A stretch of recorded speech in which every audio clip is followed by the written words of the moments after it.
여러분, 만약에 전쟁이 나서 전쟁에 어린아이들만 놓고 이 포로로 끌려가는 부모가 있다면 이 부모의 마음이 얼마나 아프겠습니까?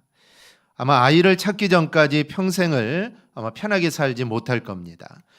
지금 예수님의 심정을 말한다면 분명히 이와 같을 겁니다. 지금 예수님은 십자가를 앞에 두고 계십니다. 그리고 그 십자가가 죽음임을 알고 계시죠. 모른다면 몰라도 알고 계시니 아마도 주님의 마음은 아마 더욱더 고통스러울 겁니다.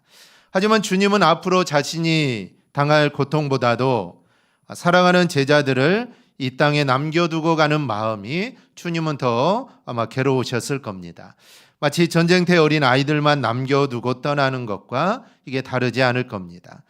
아이들을 남겨두고 만약에 포로로 끌려가는 부모라면 분명히 이웃에게 아니면 가까운 혈육이나 친척에게 아마 자녀들을 부탁하고 떠날 겁니다. 영적인 면에서 볼 때 이 세상은 전쟁터와 같습니다. 눈에는 보이지 않지만 이 세상은 늘 전쟁 중에 있습니다. 그런데 이 전쟁터에 이제 제자들을 두고 가야 하는 겁니다. 그래서 예수님은 영적으로 전쟁터와 같은 이 세상에서 제자들을 보호해 주실 것을 하나님께 부탁하고 계시는 겁니다. 물론 예수님이 계시면 보호해 줄 것이지만 이제 예수님은 죽게 되고 부활하시고 승천하셔야 되기 때문에 그 이후에 일들을 대비하셔서 하나님께 이 제자들을 좀 잘 보호해 달라는 부탁입니다. 그런데 이 부탁하는 모습이 너무나 당당합니다. 사실 누군가에게 무언가를 부탁할 때는 공손하게 그리고 낮은 자세로 해야 합니다.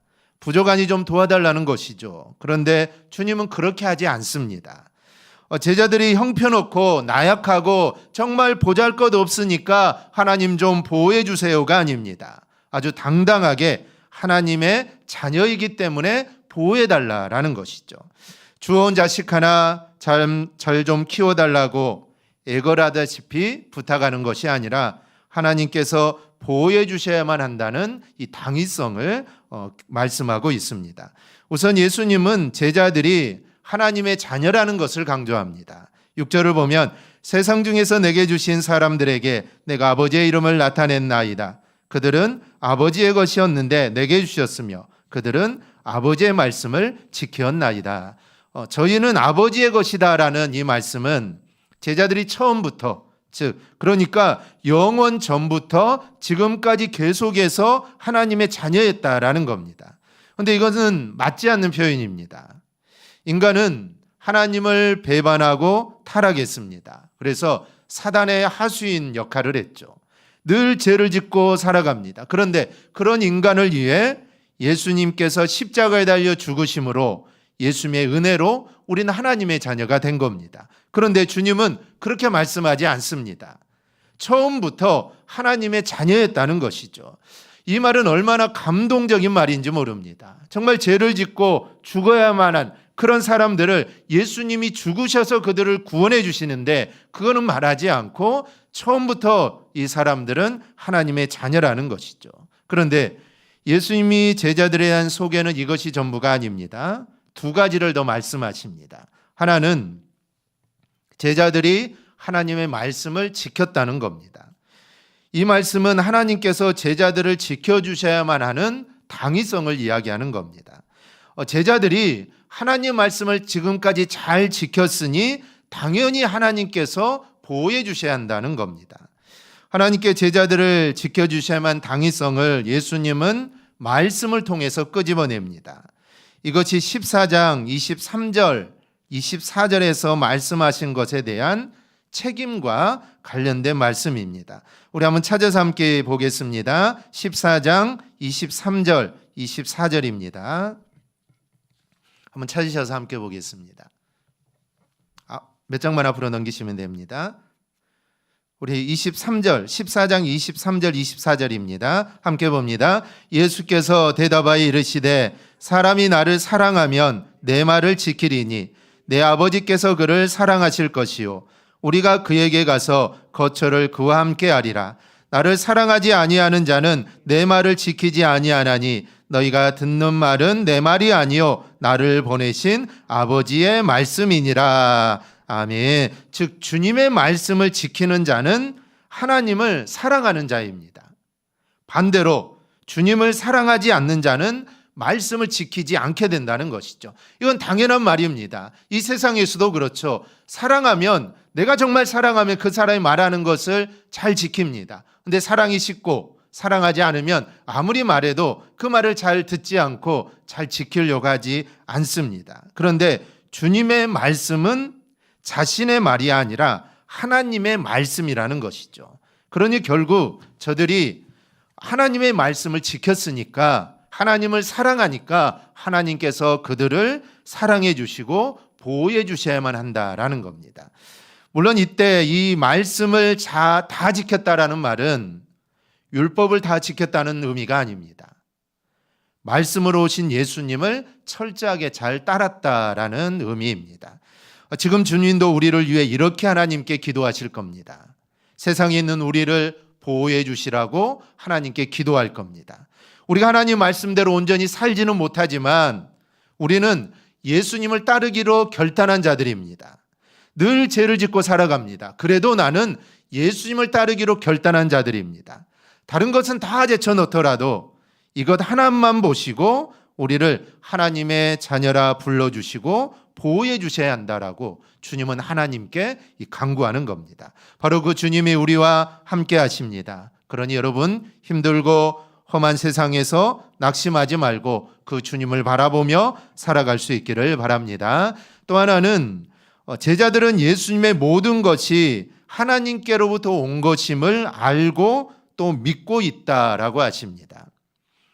물론 제자들이 예수님이 하신 말씀, 즉 예수님이 하신 모든 것들이 하나님으로부터 온 것인 것을 믿은 것은 예수님이 말씀해 주시고 기적으로 그들에게 하나님을 나타냈기 때문입니다. 만약에 예수님이 기적도 일으키시지 않으시고 또 말씀도 하지 않는다면 제자들은 예수님이 하나님으로부터 온 분이라는 것을 알 수가 없습니다.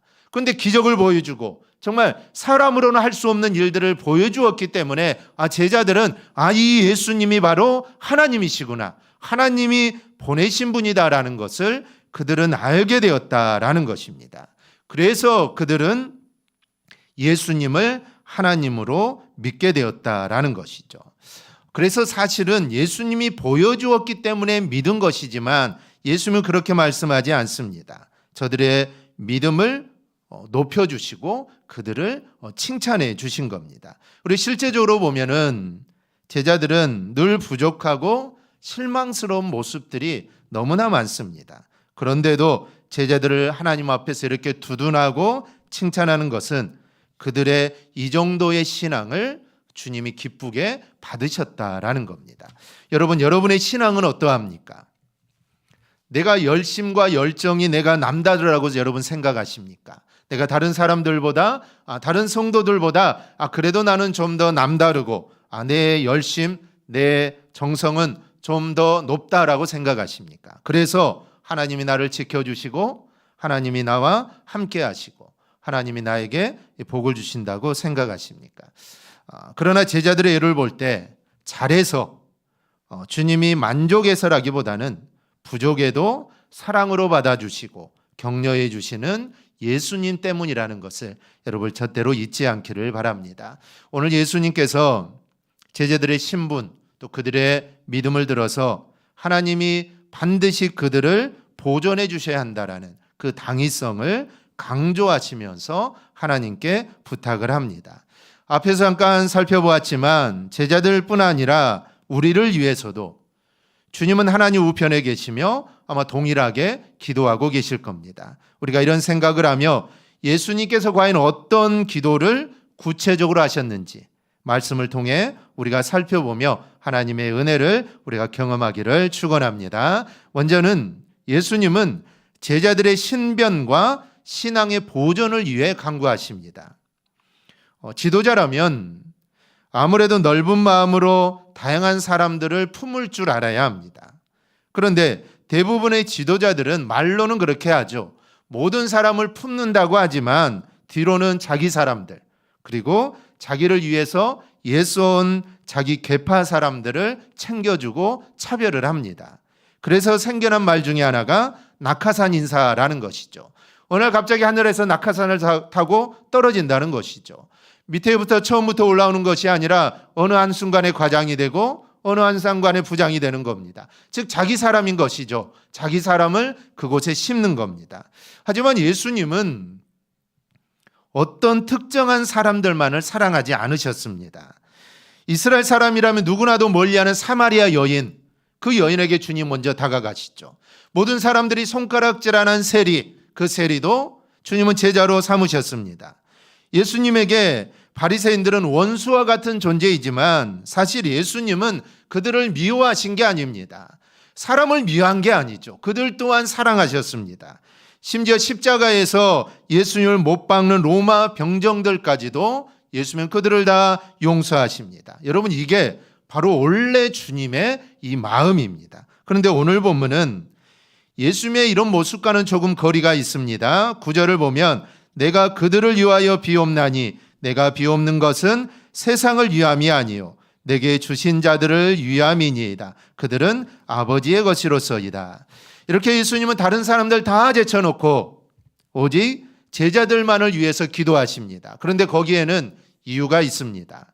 그 이유는 예수님이 이루신 구속사역을 제자들을 통하여 세상에 전파하려는 계획 때문입니다. 그리고 또 하나는 이제 예수님이 세상에 그들과 함께 계시지 않고 하늘나라로 올라가시기 때문입니다. 11절을 보면 나는 세상에 더 있지 아니하오나 그들은 세상에 있사옵고 나는 아버지께로 가옵나니. 더 이상 제자들 곁에서 함께 있지 아니하는 예수님의 그 마음이 11절에도 나옵니다. 거룩하신 아버지여 내게 주신 아버지의 이름으로 그들을 보존하사, 제자들을 보존해 달라는 것이죠. 즉 마지막 십자가에 달리기 시기 전에 주님은 제자들을 보존해 달라고 기도합니다. 이 말은 예수님이 제자들을 얼마나 사랑하시는가를 우리가 알 수가 있습니다. 예수님 오늘 본문에서 반복해서 정확하게 3번이나 반복하면서 제자들의 보존에 대하여 하나님께 기도를 올립니다.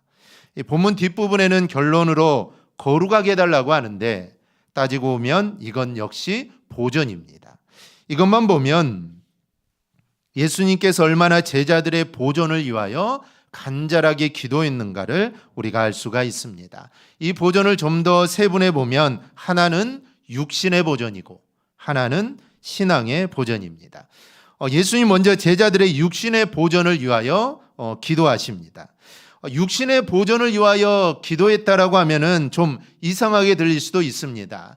주님은 육신을 위한 것을 구하지 말고 하나님의 나라와 그의 의를 구하라고 하셨죠. 그런데 주님은 육신의 보존을 기도하십니다. 예수님께서 십자가에서 이루신 구속 사역을 위해서는 이 부분이 정말 중요한 부분입니다. 육신의 보존은 제자들의 목숨을 의미합니다. 예수님이 승천하신 후에 만약에 제자들이 유대인들에게 역적으로 몰려 죽거나 아니면 그들의 사주를 받은 자들에 의해서 만약에 제자들이 살해된다면 여러분 어떻게 되겠습니까? 예수님이 이루신 구속 사역을 전할 수 없게 되는 것입니다.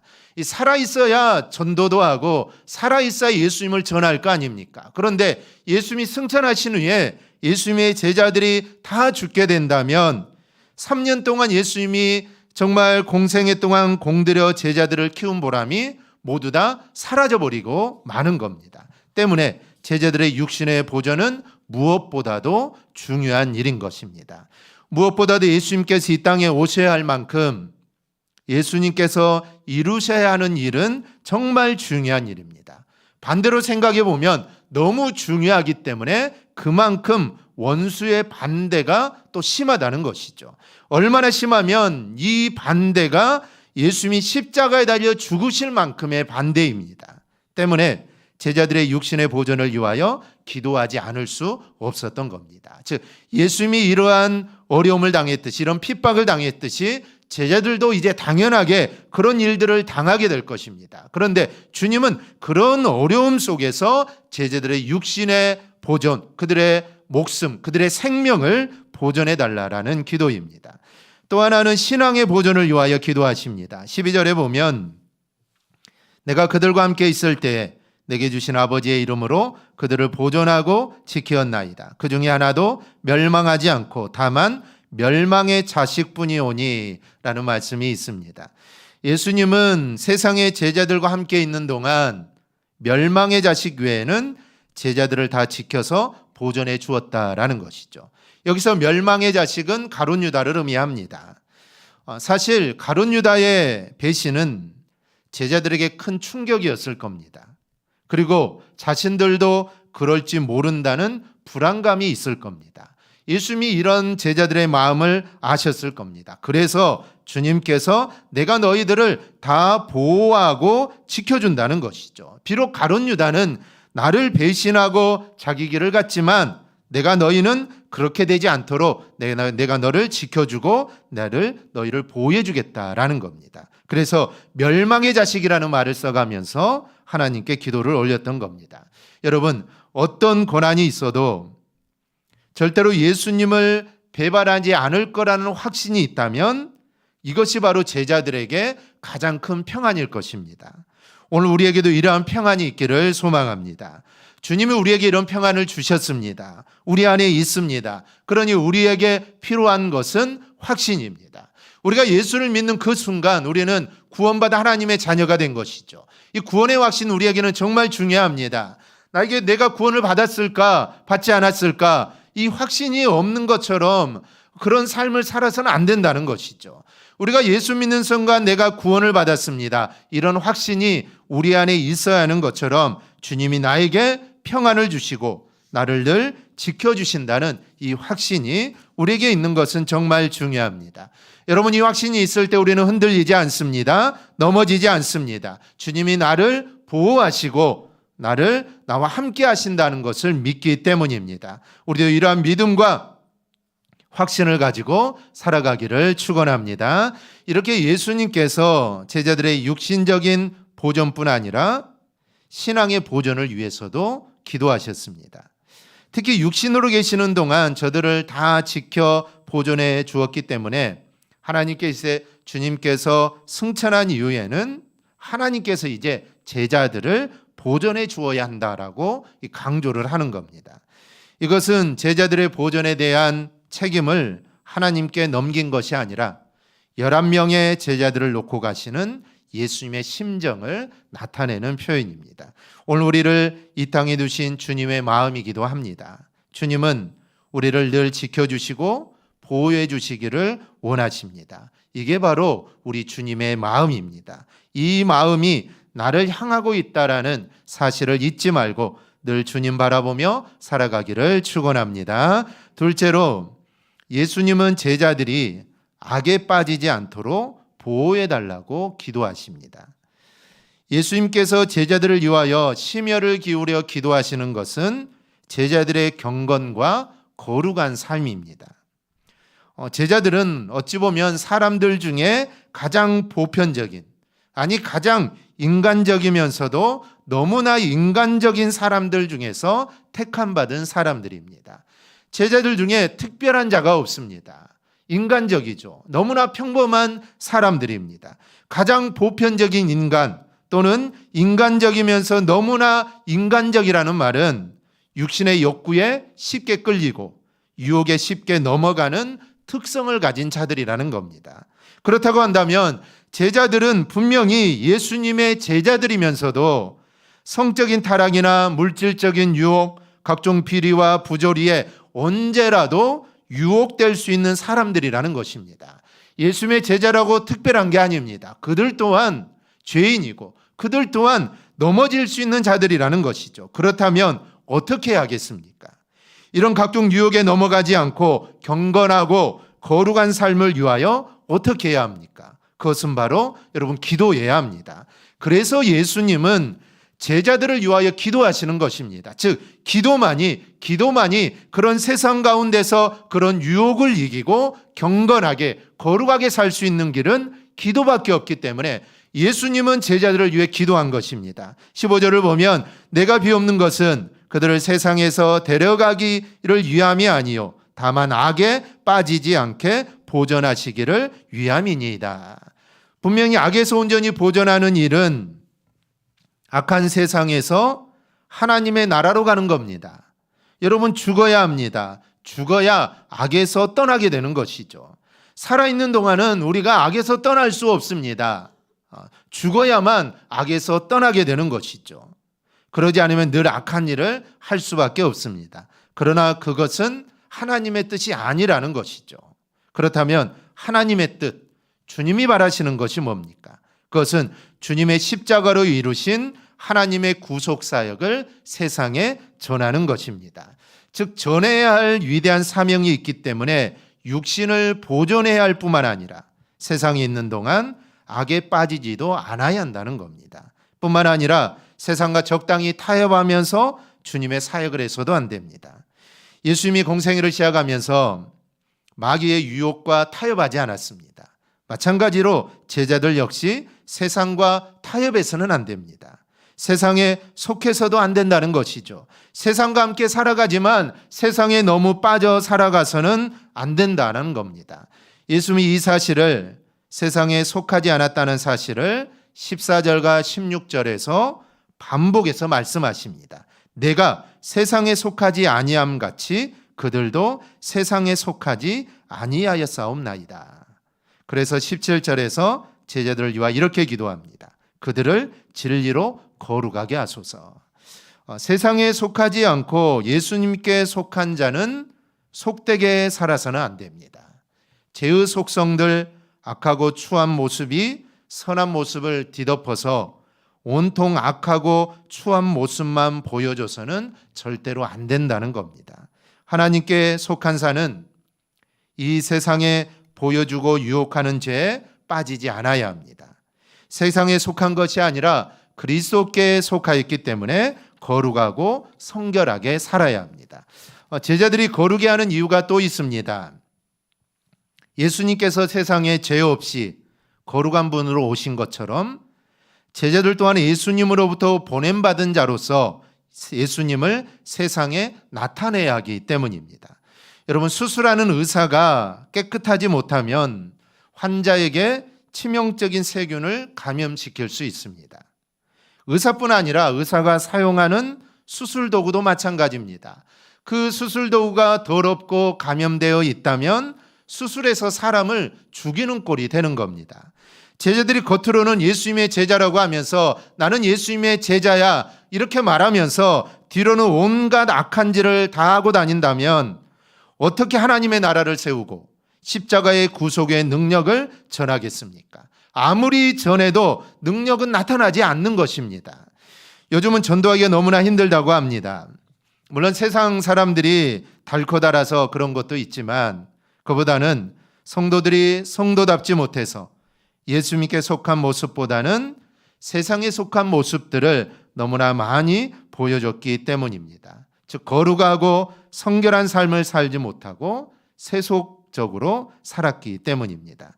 여러분은 예수님께서 제자들을 위해 그리고 마지막으로 하나님 앞에 간절히 간구하신 대로 거룩하고 성결하게 살아갈 수 있기를 바랍니다. 여러분, 그렇게 살아가는 것이 전도하는 것입니다. 예수님을 믿는다 하면서 거룩하지 못하고 성결하지 못하고 세상 사람들과 똑같은 모습으로 살아가면서 아무리 전도해도 이거는 능력이 나타날 수가 없습니다. 그런 모습을 알고 있는 사람들이 전도를 받을 때 그 사람들이 뭐라고 생각하겠습니까? 어떤 마음을 갖겠습니까?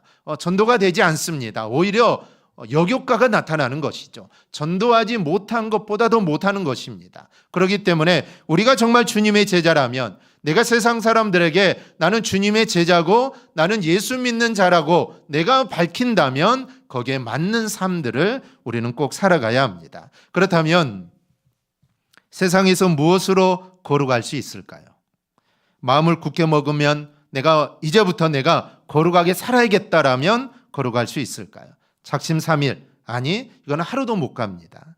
법을 강하게 해서 도둑질하면 손을 잘라버리고 거짓말하고 사기치면 혀를 잘라버리면 될까요? 여러분, 되지 않습니다. 죄는 그 무엇으로도 여러분 막을 수 없는 게 바로 이 죄입니다. 그렇다면 무엇으로 거룩하게 할 수 있습니까? 예수님은 저희를 진리로 거룩하게 하옵소서라고 말을 합니다. 즉 하나님 아버지의 말씀만이 우리를 거룩하게 변화시킬 수 있다라는 것이죠. 도박하는 사람 손을 자른다고 해서 도박을 하지 않는 게 아닙니다. 그런데 그 마음에 하나님 말씀이 들어가면 도박을 끊게 된다는 것이죠. 여러분, 죄를 그만두고 죄를 끊게 하는 것은 하나님의 말씀밖에 없다라는 것입니다. 여러분, 기차가 정해진 목적지에 이르려고 하려면 선로를 따라서 달려야 합니다. 하나님의 나라를 향해 나아가는 성도들에게는 거룩한 생활이 요구됩니다. 그런데 그 규칙은 성경에 근거한 생활입니다. 성경은 마치 천국으로 연결된 선로와도 같아서 이것을 따르는 이들만 그 천국에 이르게 됩니다. 시편 기자는 주의 말씀을 가르쳐 내 발의 등이요 내 길의 빛이다 라고 했습니다.